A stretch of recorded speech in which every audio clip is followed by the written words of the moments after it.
Club ফুটবলে Real মাদ্রিদের তারকা ফুটবলার কিলিয়ান এমবাপ্পে আইনি জটিলতা থেকে মুক্তি পেয়েছেন।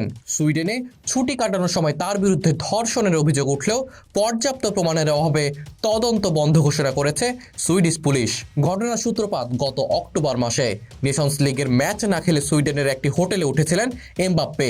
ওই সময় একই হোটেলে এক নারীর বিরুদ্ধে ধর্ষণের অভিযোগ ওঠে, যা তাকে সন্দেহের তালিকায় ফেলে। তবে এমবাপ্পে অভিযোগ অস্বীকার করেন এবং বিষয়টিকে ভুয়া বলে উল্লেখ করেন। সুইডিশ পুলিশের প্রধান তদন্ত কর্মকর্তা জানিয়েছেন, প্রমাণের অভাবে তদন্ত বন্ধ করা হয়েছে।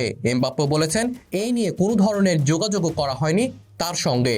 রিয়াল মাদ্রিদের হয়ে সর্বশেষ 2 ম্যাচে গোল করেছেন এই ফরাসি তারকা। এদিকে চ্যাম্পিয়ন্স লিগে আটালান্টার বিপক্ষে খেলতে গিয়ে ফের চোট পেয়েছেন রিয়াল মাদ্রিদের তারকা ফরওয়ার্ড কিলিয়ান এমবাপ্পে।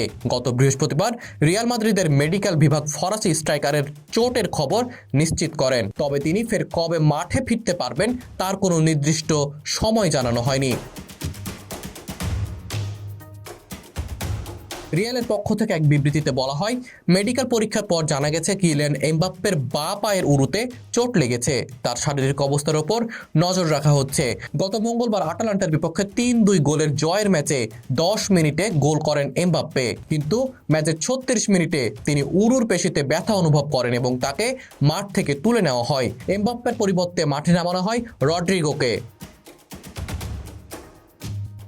ম্যাচের পর রিয়াল মাদ্রিদের কোচ কার্লো আনসেলোত্তি বলেন, এমবাপ্পের হ্যামস্ট্রিংয়ে অস্বস্তি হচ্ছে, এটা খুব গুরুতর মনে হচ্ছে না, তবে আবার পরীক্ষা করা হবে। তিনি দৌড়াতে পারছিলেন না, ব্যথা অনুভব করছিলেন, তাই তাকে তুলে নেওয়াই ভালো মনে করেছি।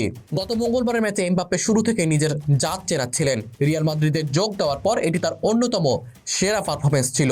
ম্যাচের দ্বিতীয় মিনিটেই তিনি একটি সুযোগ পেয়েছিলেন এবং শেষ পর্যন্ত 10 মিনিটের মাথায় চ্যাম্পিয়ন্স লিগে নিজের 50তম গোলটি করেন। রিয়াল মাদ্রিদের পরবর্তী ম্যাচ লা লিগায়।